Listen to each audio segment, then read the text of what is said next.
Hello friends, welcome to our channel. Friends, இன்னைக்கு நம்ம வீட்லயே விதைச்ச வெந்தயக்கீரையை வச்சு எப்படி சூப்பரான ஹெல்தியான சப்பாத்தி செய்யறதுன்னு பாத்துடலாங்க.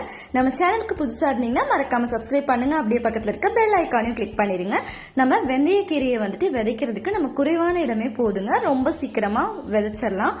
வெந்தயத்தை ஃபர்ஸ்ட் நல்லா ஊற வச்சுட்டு இது ஊறினதுக்கு அப்புறமா லைட்டா மண்ணுல போட்டு விட்டுட்டா போதுங்க.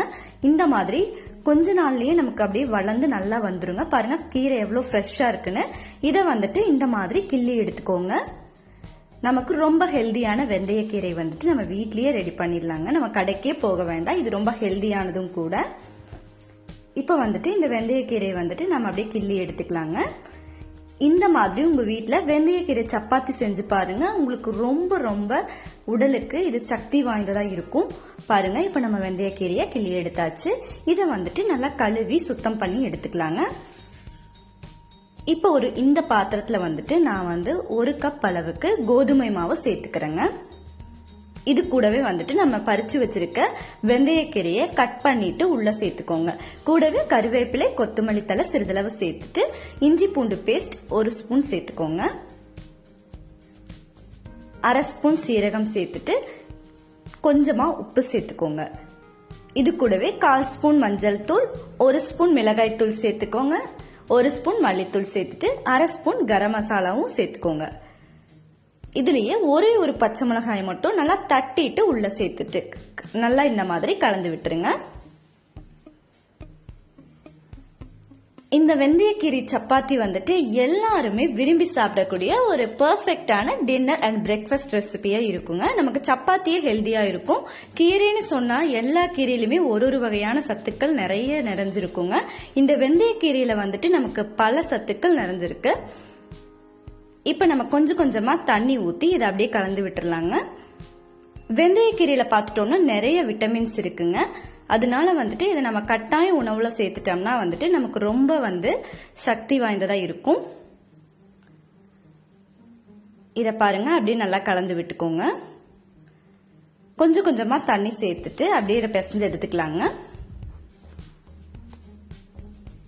இந்த வெந்தயக்கீரை சப்பாத்தி ஒரு முறை சாப்பிட்டு பார்த்துட்டீங்கன்னா அதுக்கப்புறம் எப்பயுமே இதே மாதிரி தான் நீங்க சப்பாத்தி செய்யும் போது ட்ரை பண்ணுவீங்க. அந்த அளவுக்கு ரொம்ப அருமையா இருக்கும். பாருங்க இப்ப சப்பாத்தி மாவு பதத்துக்கு அப்படியே பிசைஞ்சு வச்சுக்கோங்க.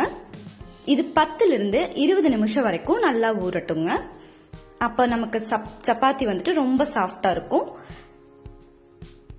இப்ப ஒரு 20 நிமிஷம் ஆயிடுச்சுங்க. இதுல இருந்து அப்படியே ஒரு உருண்டை பிடிச்சுக்கலாம். இந்த அளவுக்கு உருண்டை எடுத்துக்கோங்க. இதை அப்படியே நல்லா உருட்டி விட்டுக்கோங்க.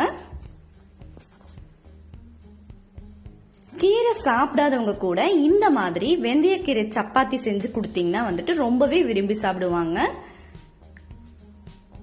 இப்ப இதை அப்படியே நம்ம விரிச்சு விட்டுக்கலாங்க. கொஞ்சமா கீழே வரமாவு சேர்த்துக்கோங்க. இதை அப்படியே அழுத்தி விட்டுட்டு மாவை அப்படியே நல்லா தேய்ச்சி விட்டுக்கோங்க. இதை அப்படியே நல்லா விரிச்சுக்கலாங்க. இப்போ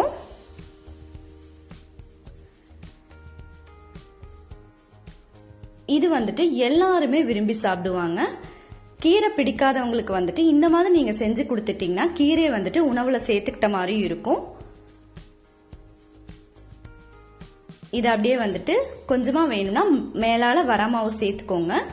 சேர்த்துட்டு 2 சைடு திருப்பி போட்டு நல்லா இந்த மாதிரி விரிச்சு விட்டுக்கோங்க. இப்ப பாருங்க எடுத்தீங்கன்னா ரொம்ப நல்லா வந்துரும். நமக்கு மாவு இந்த பக்கத்துல இருந்துச்சுன்னா கரெக்டா இருக்குங்க. இதே மாதிரியே மீதி இருக்கிற மாவுலயும் உருண்டை பிடிச்சு நல்லா விரிச்சு வச்சுக்கோங்க. இப்ப நம்ம சப்பாத்தி கல்ல சூடு பண்ணிடலாங்க. நம்ம இந்த வெந்தயக்கீரை சப்பாத்தி செய்யறதுக்கு குறைவான டைமே தேவைப்படுங்க. இப்ப அப்படியே தோசைக்கல் காஞ்சிருச்சு. நம்ம அப்படியே போட்டுடலாம். நம்ம தேய்ச்சி வச்சிருக்க மாவு எடுத்து கல்லுல போட்டுடலாங்க. மேலால கொஞ்சமா எண்ணெய் விட்டுக்கோங்க. 2 சைடும் அப்படியே திருப்பி போட்டு நல்லா சுட்டு எடுத்துக்கலாங்க. நம்ம நார்மலா வெறும் சப்பாத்தி செய்வோம், இல்லைன்னா கீரையை வறுத்துக்குவோம். அந்த மாதிரி செய்யறதுக்கு இப்படி சப்பாத்தியும் கீரையும் ரெண்டும் சேர்த்து செய்யும் போது நமக்கு டேஸ்ட் வேற லெவல் டேஸ்டா இருக்குங்க.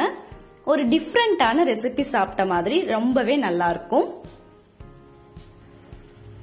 2 சைடும் வந்துட்டு கரிஞ்சிராம நல்லா திருப்பி விட்டு கார்னர்ல எல்லாம் நல்லா வேக வச்சு எடுத்துக்கோங்க. அடுப்பு மீடியம் ஃப்ளேம்ல வச்சுக்கோங்க, கரெக்டா இருக்கும். இப்ப பாருங்க, நமக்கு ரொம்ப சூப்பரான வெந்தயக்கீரை சப்பாத்தி ரெடி ஆயிடுச்சு. இப்ப அப்படியே வந்துட்டு மீதி இருக்கிற மாவையும் வந்துட்டு சுட்டு எடுத்துடலாங்க.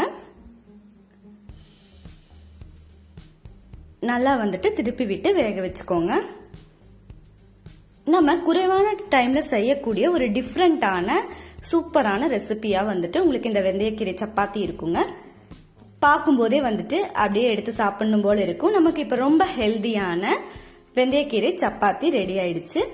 உங்க வீட்லயும் வந்துட்டு இதை நீங்க மறக்காம ட்ரை பண்ணி பாருங்க. இதுக்கு வந்து உங்களுக்கு சட்னி, குருமா இப்படி எதுவுமே தேவைப்படாது. அப்படியே சும்மா சாப்பிட்டாலே வந்துட்டு சட்டுன்னு காலி ஆயிரும். அந்த அளவுக்கு ரொம்ப அருமையான டேஸ்ட் இந்த வெந்தயக்கீரை சப்பாத்தி. இந்த வீடியோ பிடிச்சா லைக் பண்ணுங்க, ஷேர் பண்ணுங்க, கமெண்ட் பண்ணுங்க.